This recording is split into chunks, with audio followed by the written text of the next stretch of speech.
നമസ്കാരം. ലോകത്ത് ഏറ്റവും അധികം സുരക്ഷാ ഭീഷണി അനുഭവിക്കുന്ന രാജ്യം ഏതാണ് എന്ന് ചോദിച്ചാൽ അതിനൊറ്റ ഉത്തരമേ ഉള്ളൂ: ഇസ്രായേൽ. 1 കോടിയിൽ താഴെ മാത്രം ജനസംഖ്യയുള്ള ഇസ്രായേൽ അനുഭവിക്കുന്ന ചെറിയ പ്രദേശം അനുഭവിക്കുന്ന സുരക്ഷാ ഭീഷണി പ്രധാനമായും ഇസ്രായേലിന്റെ തന്നെ ഭാഗമാണെന്ന് ഇസ്രായേൽ വിശ്വസിക്കുന്ന, അല്ലെങ്കിൽ വിശാല ഇസ്രായേലിന്റെ ഭാഗമെന്ന് അവർ വിശ്വസിക്കുന്ന പലസ്തീനിയൻസിന്റെ ജന്മഭൂമിയായ ഗാസയിൽ നിന്നും വെസ്റ്റ് ബാങ്കിൽ നിന്നും അനുഭവിക്കുന്ന സുരക്ഷാ ത്രട്ടാണ്. വിഖ്യാതമായ ഗാസ യുദ്ധം അതിപ്പോ വെടിനിർത്തലിന്റെ പാതയിലാണ്. ബന്ദി കൈമാറ്റം നടന്നുകൊണ്ടിരിക്കുന്നു. അതൊരു വശത്ത്. മറുവശത്ത് വെസ്റ്റ് ബാങ്കിൽ അസംതൃപ്തി നുരയുന്നു. ഇസ്രായേലിന്റെ കിഴക്ക് ഭാഗത്തുള്ള വെസ്റ്റ് ബാങ്ക്, അവിടെയാണ് പ്രധാനപ്പെട്ട പല സ്ഥലങ്ങളും, ബെത്ലഹേം നഗരം ഉൾപ്പെടെയുള്ള പല സ്ഥലങ്ങളും വെസ്റ്റ് ബാങ്കിലാണ്. പണ്ടത്തെ ബൈബിളിക്കൽ ജുഡിയ സമാരിയ ഭാഗങ്ങളെല്ലാം അടങ്ങുന്ന പ്രദേശം കൂടിയാണ് വെസ്റ്റ് ബാങ്ക്. ജോർദാൻ നദിയുടെ പടിഞ്ഞാറൻ തീരം. അവിടെ അധിവസിക്കുന്ന പലസ്തീനിയൻ ജനത, അവരുടെ ഇടയിലേക്ക് കിബുട്സുകളുമായി അല്ലെങ്കിൽ വാസ ഇടങ്ങളുമായി ഇസ്രായേൽ ഇങ്ങനെ പടർന്നു കയറുകയാണ്. അപ്പൊ സംഘർഷങ്ങൾ സ്വാഭാവികമാണ്. ഈ ഗാസ യുദ്ധം നടക്കുമ്പോൾ തന്നെ വെസ്റ്റ് ബാങ്കിലും യുദ്ധസമാനമായ അന്തരീക്ഷം ഉണ്ടായിരുന്നു. അവിടെ മൊളോട്ടോവ് കോക്ടെയിലുകളും ഒക്കെ കല്ലുവാരി എറിയുകയും ഒക്കെ ചെയ്തുകൊണ്ട് ഇസ്രായേൽ സൈന്യത്തിനെതിരെ പ്രകോപനം സൃഷ്ടിക്കുന്ന പലസ്തീനിയൻ യുവാക്കൾ ഒരു വശത്തെ, അതേസമയം ഇസ്രായേലിനെ മനസ്സില്ലാ മനസ്സോടെ അംഗീകരിച്ചുകൊണ്ട് അവിടെ എങ്ങനെയെങ്കിലുമൊക്കെ പലസ്തീനിയൻ അതോറിറ്റി എന്ന രൂപത്തിൽ നിലനിൽക്കുന്ന മുഹമ്മദ് അബ്ബാസിന്റെ ഭരണകൂടം, അതൊരു ഒരു പല്ലും നഖവും കുഴിഞ്ഞ ഒരു ഭരണകൂടമാണ്. ഹമാസിനെ പോലെ തീവ്രമായി ഇസ്രായേലിനെ എതിർക്കാനുള്ള ത്രാണിയില്ലാത്ത ഇസ്രായേലിന്റെ കൽപ്പനകളെ അംഗീകരിച്ച് നിലനിൽപ്പിന് വേണ്ടി പോരാടിക്കൊണ്ടിരിക്കുന്ന പലസ്തീനിയൻ വിഭാഗമാണല്ലോ വെസ്റ്റ് ബാങ്കിലെ വിഭാഗം. പക്ഷേ അവിടെ നിന്നും വലിയൊരു ഭീഷണി കഴിഞ്ഞ മണിക്കൂറുകളിൽ ഇസ്രായേലിന് സംഭവിച്ചിരിക്കുന്നു. അത് തികച്ചും അപ്രതീക്ഷിതമായ ഒരു സംഭവമാണ്. ഇപ്പൊ വെടിനിർത്തലിന്റെ ഘട്ടത്തിൽ ആണ് സംഭവിച്ചിരിക്കുന്നത്. ഇസ്രായേലിന്റെ തലസ്ഥാനമായ ടെൽ അവീവ്, അല്ലെങ്കിൽ മുൻ തലസ്ഥാനമെന്നോ ഇപ്പോൾ പ്രധാനപ്പെട്ട നഗരമെന്നോ ഒക്കെ പറയാവുന്ന ടെൽ അവീവിന്റെ ചുറ്റുപാടും നിരവധി ബസ്സുകൾ പൊട്ടിത്തെറിച്ചിരിക്കുന്നു. 3 ബസ്സുകളിൽ, യാത്രാവാഹനങ്ങളിൽ സ്ഫോടനം നടന്നിരിക്കുന്നു. അതുപോലെ അനേക വാഹനങ്ങളിൽ നിന്നും ബോംബുകൾ കണ്ടെത്തി ഇസ്രായേലി സുരക്ഷാ ഏജൻസികൾ നിർവീര്യമാക്കിക്കൊണ്ടിരിക്കുന്നു. ഇസ്രായേലിലെ ഗതാഗത ഉപാധികളെല്ലാം, കാറുകളും ബസ്സുകളും എല്ലാം തന്നെ, ട്രെയിനുകളും എല്ലാം തന്നെ they came to a grinding halt. എല്ലാം തന്നെ തൽക്കാലത്തേക്ക് ഇപ്പോൾ നിർത്തിവെച്ചിരിക്കുന്നു. സാവകാശം അവർ വീണ്ടും ഓടി തുടങ്ങും.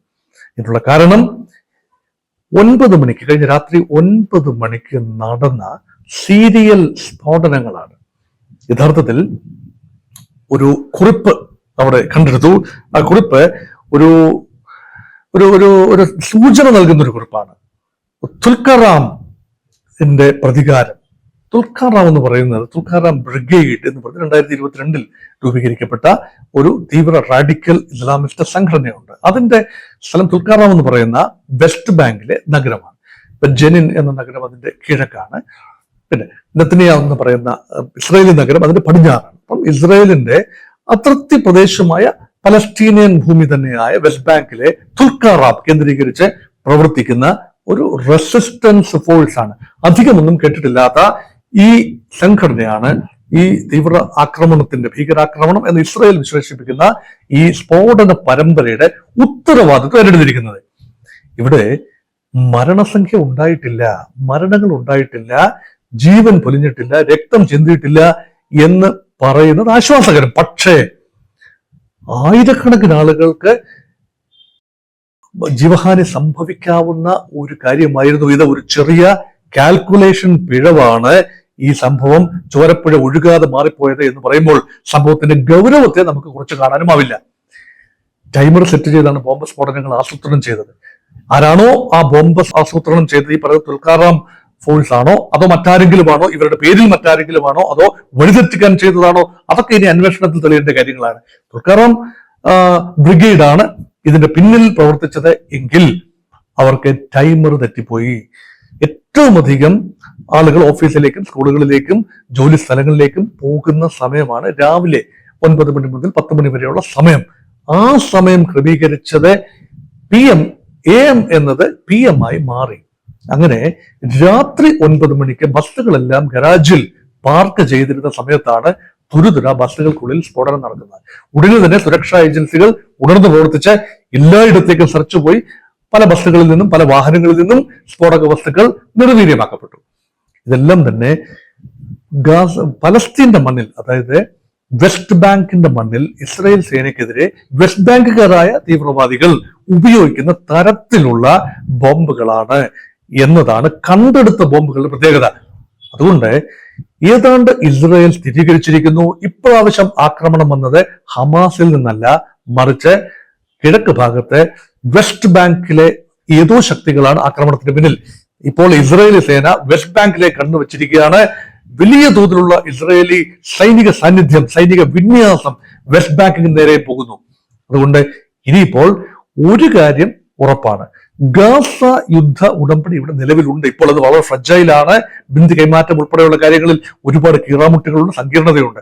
പക്ഷെ അത് എങ്ങനെയെങ്കിലും ലംഘിക്കാനാവുമോ എന്ന് തലപുകഞ്ഞ് ആലോചിക്കുകയാണ് ഇസ്രായേൽ അത് ലംഘിച്ചു കഴിഞ്ഞാൽ അമേരിക്ക കൂടെ നിൽക്കുമെന്ന് ട്രംപ് ഉറപ്പ് നൽകിയത്. ഇസ്രായേൽ ഇഷ്ടമുള്ളത് ചെയ്യാം, എല്ലാ ബന്ദികളെയും മോചിപ്പിക്കണമെന്ന കല്ലെ പിളർക്കുന്ന ശാസനയാണ് ട്രംപ് നൽകിയത്.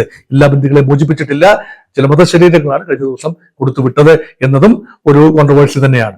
അങ്ങനെയെങ്കിൽ യുദ്ധ ഉടമ്പടി, വെടിനിർത്തൽ ഉടമ്പടി വെസ്റ്റ് ബാങ്കിന് ബാധകമല്ല. ഗാസയ്ക്ക് ബാധകമാകുന്ന വെടിനിർത്തൽ ഉടമ്പടി വെസ്റ്റ് ബാങ്കിന് ബാധകമല്ലാത്തതിനാൽ വെസ്റ്റ് ബാങ്കിൽ നിന്ന് ആക്രമണം വരുമ്പോൾ തിരിച്ചടിക്കാൻ ഇസ്രായേലിന് അവകാശമുണ്ട് എന്ന നിലപാടിലാണ് ഒരുപക്ഷെ ഇസ്രായേൽ ഭരണകൂടവും അമേരിക്ക പോലും. അങ്ങനെയെങ്കിൽ ഇനി യുദ്ധം ഗാസയിൽ നിന്നും വെസ്റ്റ് ബാങ്കിലേക്ക് തിരിയുമോ എന്ന ആശങ്ക പല കേന്ദ്രങ്ങളിലുമുണ്ട്.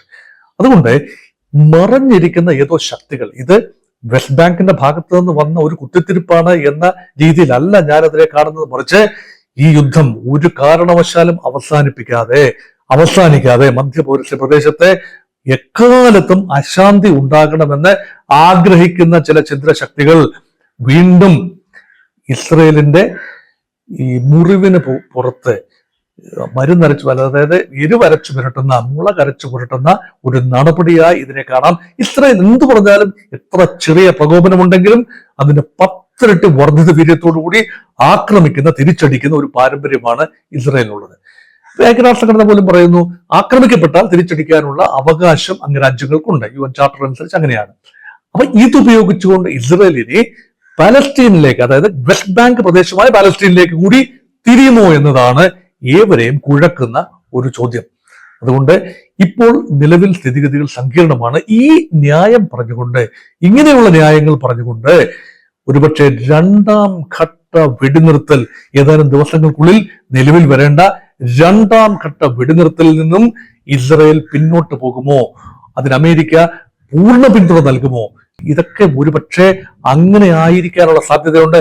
അത് മാത്രമല്ല, മറിച്ച് ചിന്തിക്കുന്നവരുമുണ്ട്, ഇത് ഇസ്രായേലിന്റെ ഭാഗത്ത് നിന്ന്, മൊസാദിന്റെ ഭാഗത്ത് നിന്ന് തന്ത്രപൂർവം ചെയ്തൊരു പണിയാണ് എന്ന് ചിന്തിക്കുന്ന ചില കുശാഗ്ര ബുദ്ധികളുമുണ്ട്. അതായത് ഒരു ആൾനാശം ഉണ്ടാകാതെ, എന്നാൽ ബസ്സിൽ കാര്യങ്ങൾ പ്ലാൻ ചെയ്തുകൊണ്ട് തങ്ങളുടെ ദേശത്ത് തന്നെ വലിയ നാശം വിതയ്ക്കാൻ അയൽ പ്രദേശത്ത് നിന്ന് ആളുകൾ ശ്രമിക്കുന്നു. അപ്പോൾ ഞങ്ങളെ ആക്രമിച്ചത് ഇന്ന ഭാഗത്തു നിന്നാണ് എന്ന ഒരു വ്യംഗ്യമായ ഇതിൽ അവരെ ആക്രമിക്കാൻ ഒരു പഴുത് കണ്ടെത്തുകയാണോ ഇസ്രായേൽ എന്ന രീതിയിലുള്ള സങ്കീർണമായ ചിന്തകളും ചില കേന്ദ്രങ്ങളിൽ നിന്ന് ഉയരുന്നു.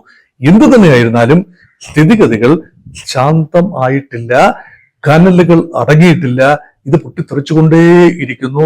ലോക സമാധാനത്തിന് വേണ്ടി, ആ പ്രദേശത്തിന്റെ സമാധാനത്തിന് വേണ്ടി ഇസ്രായേൽ എന്ന ജൂത ജനതയ്ക്ക് നിലനിൽക്കാനും, അറബി വംശജർക്ക്, പ്രത്യേകിച്ച് പാലസ്തീനിയൻസിന് അവരോടൊപ്പം നിലനിൽക്കാനുമുള്ള അന്തരീക്ഷം സംജാതമാകണം എന്ന എല്ലാവരുടെയും ആഗ്രഹം, ഇവരുടെയും ആഗ്രഹം ഞാനും പ്രേക്ഷകരോടൊപ്പം പങ്കുവയ്ക്കുന്നു.